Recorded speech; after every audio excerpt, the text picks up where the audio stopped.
भीष्म का पतन, महाभारत का निर्णायक क्षण।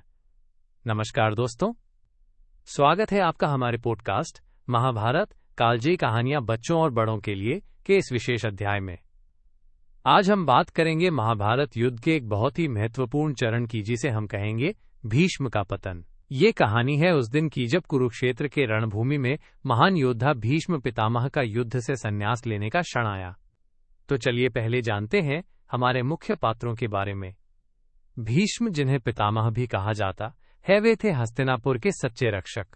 उनका जन्म हुआ था राजा शांतनु और गंगा के पुत्र के रूप में।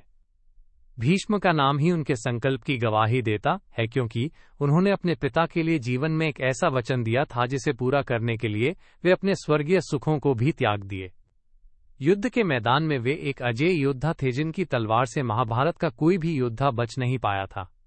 अर्जुन पांडवों में से सबसे प्रमुख और कुशल धनुर्धर, गुरु द्रोणाचार्य के शिष्य, जिनकी तीरंदाजी का जवाब नहीं। अर्जुन का नाम सुनते ही हर कोई सम्मान और आश्चर्य से भर उठता था। शिखंडी एक अनोखा योद्धा, जिनका जन्म और जीवन कथा भी अलग थी। शिखंडी का महत्व इस युद्ध में इसलिए था क्योंकि भीष्म के लिए शिखंडी एक विशेष कारण थे।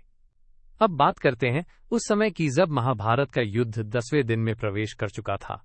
भीष्म का यश और वीरता दुश्मनों के लिए पहाड़ जैसा था। पांडवों के लिए भीष्म के सामने लड़ना किसी चुनौती से कम नहीं था। पांडवों के लिए ये दिन खास था क्योंकि भीष्म को हराना ही था। लेकिन भीष्म की शक्ति इतनी अद्भुत थी कि सीधे उनके सामने लड़ना नामुमकिन सा था। तब अर्जुन ने एक रणनीति बनाई।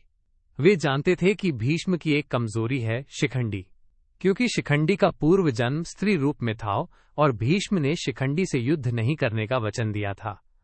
इसलिए अर्जुन ने शिखंडी को अपने सामने रखा जैसे एक कवच की तरह और खुद पीछे से तीर चलाना शुरू किया। भीष्म ने पहले शिखंडी की ओर तीर चलाए, लेकिन शिखंडी ने उनका सामना नहीं किया। फिर अर्जुन ने भीष्म पर तीरों की बौछार शुरू कर दी। ये देख पांडवों का मन हर्षित हुआ, क्योंकि भीष्म भी अब असहाय होने लगे थे। लेकिन भीष्म ने एक बड़ा निर्णय लिया। उन्होंने खुद को बाणपुत्री यानी तीरों के बिछे हुए पलंग पर लेट जाने का विकल्प चुना। वे मरना नहीं चाहते थे अभी।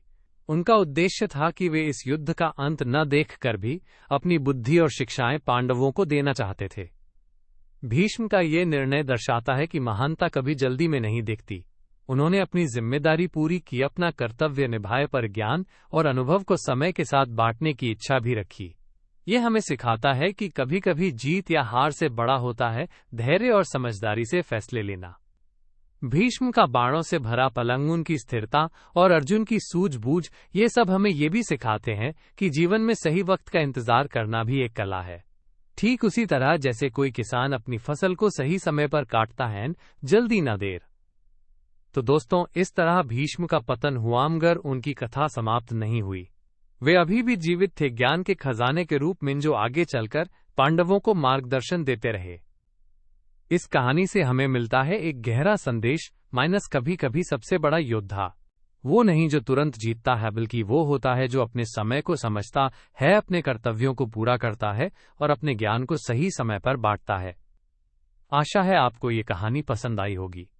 अगली बार हम महाभारत के एक और रोमांचक अध्याय के साथ फिर मिलेंगे।